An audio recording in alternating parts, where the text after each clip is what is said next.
রাজভবনে রাজ্যপালের সঙ্গে সময় নিয়ে দেখা করতে গিয়েও দেখা করতে না পেরে হাইকোর্টের দ্বারস্থ হয়েছিলেন শুভেন্দু অধিকারী। শর্ত সাপেক্ষে রাজভবনে যাওয়ার অনুমতি প্রদান করে হাইকোর্ট। হাইকোর্টের আদেশের পর এবারে মুখ খুললেন রাজ্যপাল সিভি আনন্দ বোস।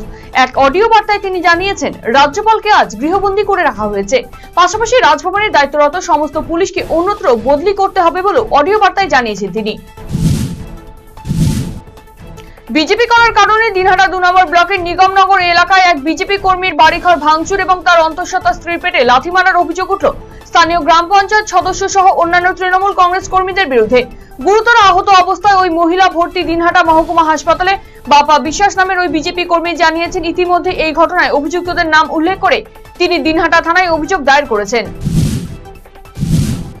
কুলিক পক্ষীনিবাসে চালু হলো পশু চিকিৎসা কেন্দ্র, ক্যাফে এবং সেলফি পয়েন্ট। শনিবার এই তিনটি প্রকল্পের উদ্বোধন করলেন বন বিভাগের principal chief conservator IFS Neeraj single. তার সাথে উপস্থিত ছিলেন বন বিভাগের কনজারভেটর থেন্ডুপ টিসেরিং ভুটিয়া, বিভাগীয় বন আধিকারিক দাওয়া সাংমু শেরপা সহ রায়গঞ্জ রেঞ্জের অন্যান্যরা। এই প্রকল্প হওয়াতে খুশি পর্যটকরা। বাড়িতে ঢুকে এক ব্যবসায়ীকে গুলি করে হত্যার চেষ্টা দুষ্কৃতীদের। ঘটনায় আতঙ্ক ছড়িয়েছে পুরাতন মালদার শাহপুরের রশিলাদহ এলাকায়। জানা গিয়েছে, আক্রান্ত ব্যবসায়ীর নাম সুমন সাহা। জমি দখলের চেষ্টায় সরব হন তিনি। এই ঘটনায় শুক্রবার গভীর রাতে বাড়ির পেছনে দরজা ভেঙে ভেতরে ঢোকে দুষ্কৃতীরা। ওই ব্যবসায়ীকে মারধরের পাশাপাশি গুলিও চালায় তারা। দুষ্কৃতীদের মুখ ঢাকা থাকলেও দুজনকে চিনতে পারে পুলিশ। খবর পেয়ে ঘটনাস্থলে আসে মালদা থানার পুলিশ। আক্রান্ত ব্যবসায়ীকে মালদা মেডিকেল কলেজ ও হাসপাতালে ভর্তি করা হয়েছে। অভিযোগের পরিপ্রেক্ষিতে ঘটনা তদন্ত শুরু হয়েছে। এক ছাত্রের অস্বাভাবিক মৃত্যুকে ঘিরে চাঞ্চল্য। শনিবার সকালে শোবার ঘর থেকে তার ঝুলন্ত মৃতদেহ উদ্ধার করে পুলিশ। পুলিশ সূত্রে খবর, মৃতের নাম রতন দাস, তার বয়স 18, বাড়ি করণদিঘি থানার মাছখোল গ্রামে। শনিবার ভোরে সে ঘুম থেকে উঠে পরিবারের সকলের সাথে খাওয়া দাওয়া করে। এরপর বাবা মা কাজে চলে যাওয়ার পর কিছুক্ষণের মধ্যেই শোবার ঘর থেকে তার ঝুলন্ত মৃতদেহ উদ্ধার হয়।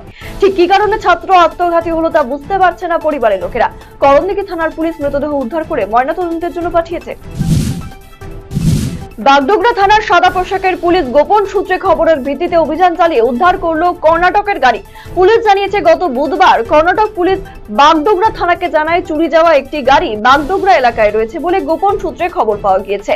এরপরই গাড়ির হদিশ পেতে তৎপরতার সাথে অভিযানে নামে বাগডোগরা থানার পুলিশ। অবশেষে শুক্রবার পুলিশের কাছে খবর আসে গাড়িটি বাগডোগরা বিমানবন্দরে পার্কিং এ রয়েছে। পুলিশ গাড়িটি উদ্ধার করে থানায় নিয়ে আসে। খবর দেওয়া হয় কর্ণাটক পুলিশকে।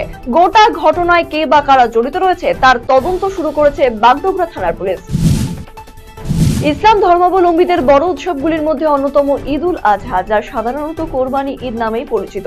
আগামী সোমবার ঈদে মাততে চলেছে ইসলাম ধর্মের মানুষজন। এই উৎসবে আল্লাহর উদ্দেশ্যে পশু কুরবান বা উৎসর্গ করা হয়ে থাকে। এই উপলক্ষে মালদার গাজলের পান্ডুয়া হাটে চলছে ছাগল কেনা বেচা। শুক্রবার থেকে এই হাটে ভিড় জমিয়েছে দূর দূরান্ত থেকে আসা ক্রেতা এবং বিক্রেতারা। আগামী সোমবার ঈদ উল আজহা উৎসবে অংশ নেবে ইসলাম ধর্মাবলম্বী মানুষেরা। এই উৎসবকে শান্তিপূর্ণভাবে সম্পন্ন করতে মালদার বামনগোলা থানা প্রশাসনের পক্ষ থেকে বৈঠক আয়োজিত হলো শনিবার। এদিন থানা প্রাঙ্গণে আয়োজিত এই বৈঠকে উপস্থিত ছিলেন থানার আধিকারিক, বিভিন্ন রাজনৈতিক দলের প্রতিনিধি, বিভিন্ন ঈদগাহ কমিটির সদস্য এবং ইমাম মুয়াজ্জেমেরা।